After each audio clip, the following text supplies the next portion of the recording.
have to like eat at the same time, and we do a lot of stuff like directly out of our pockets, out for the love, you know. So sometimes it's like, all right, we gonna keep doing this, you know, but it's like, dang, you know, we gotta, you know what I mean, keep eating at the same time. We made some crazy, we like, it's so many things that people don't know, you know what I mean, sometimes, and it's crazy, but that's parts of the journey, you know what I mean. It's been 5 years, you know. Some people like, dang, how y'all still doing that?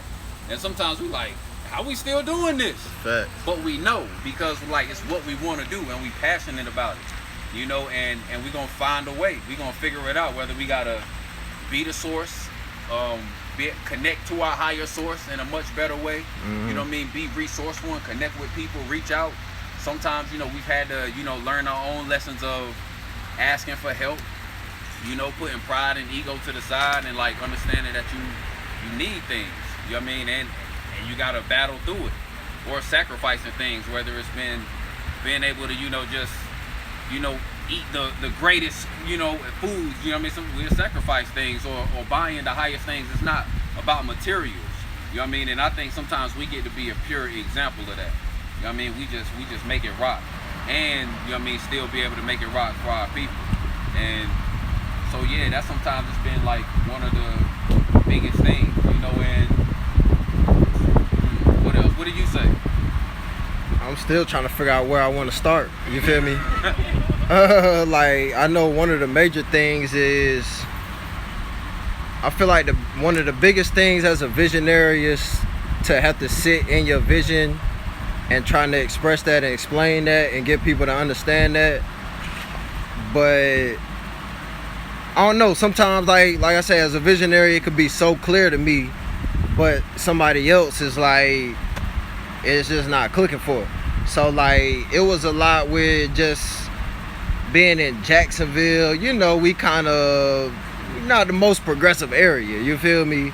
We're not the most forward thinking area.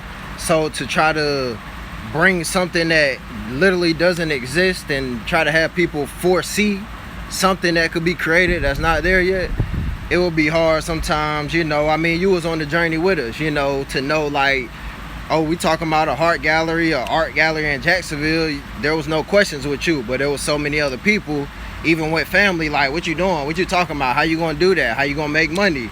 I'm like, look, I done lost money on plenty of events, but I was like, just like I lose money, to me, that's, I guess, my splurge, where somebody else might splurge on bottles in the club. I'm like, if somebody else can spend 500 in the club, I don't mind going 500 in the hole, 100 in the hole to have an experience like this right here. You feel me? To see people connecting and building together. And I might go out happy as I don't know what, losing money. You feel me? But at the same time, like my brother was saying, we couldn't sustain ourselves like that. You feel me?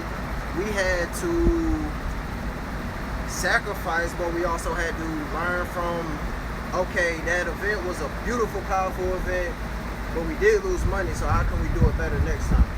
So we had to start to figure out, well, how can we spend less money? How can we take advantage of all the love and support that we have and tell people to invest in this vision, you know, instead of just, but at the same time, another thing with the struggle starting out was the fact that we kind of had to put it on our own back a lot of times up front so people could see what we are trying to do. And then after people see it on the back end, it's like, I'm all in. I'll do whatever I can to help y'all manifest the next vision. So, yeah, it's a lot of behind the scenes, you know, more documentaries that come to explain a lot of the struggles and a lot of the, sometimes we done establish events like a KRS or David Banner. I'll put all my money up front. I don't even know where the second half, like I put a deposit up and don't know where the rest of the money gonna come from. But I trusted the higher source, and every time it came through, like it'll be a week away from the event and it'll be $2,000. I don't know how we gonna close this gap. And God always made a way. You feel me? And there's like more details to all of these struggles that will be coming, but like, man, people don't be knowing the half of what we went through to manifest some of these dreams, create these spaces, create these programs.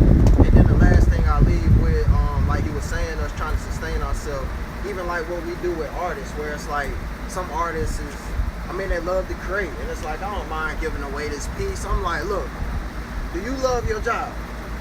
No, I don't make it love, you feel me?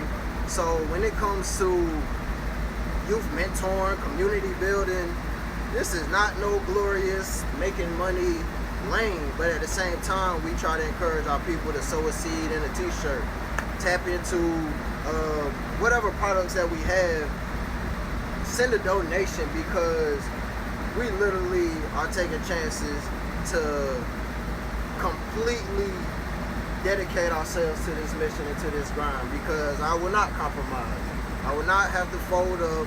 I tell people all the time, and I probably shouldn't say this because they say don't.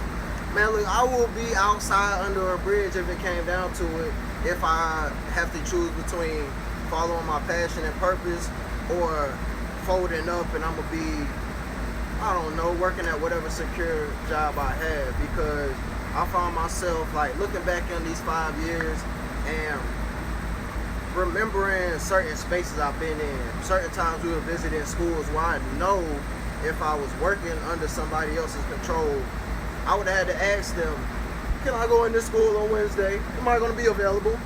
No, I ask myself, am I going to be available? And I make myself available when I want to, you feel me?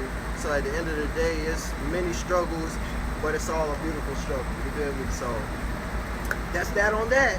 Sadiq. Nah, Keisha asked that question. No, I was just saying that's that on that. Oh. You had a question? Oh, I did? I covered all that? Anybody else got it? Alright, so as we, y'all good? Y'all need anything? I'm gonna keep asking because I want y'all, I just want to make sure y'all straight. You need something? You need something?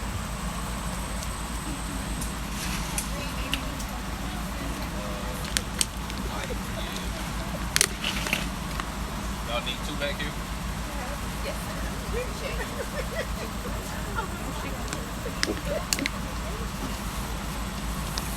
So we had somebody comment up there that they found us through PBS. You know, so during the Heart Gallery, you know, UNC TV came and, you know, captured a moment.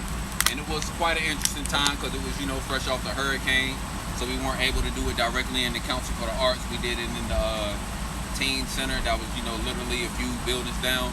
But nonetheless, they came and captured it, and it was beautiful to just be in that energy again, because you do certain things not necessarily looking for certain types of recognition, and then somebody's like, oh, UNC TV, hey, we want to come cover you, and that's powerful. And then to be able to like connect with other people off of that.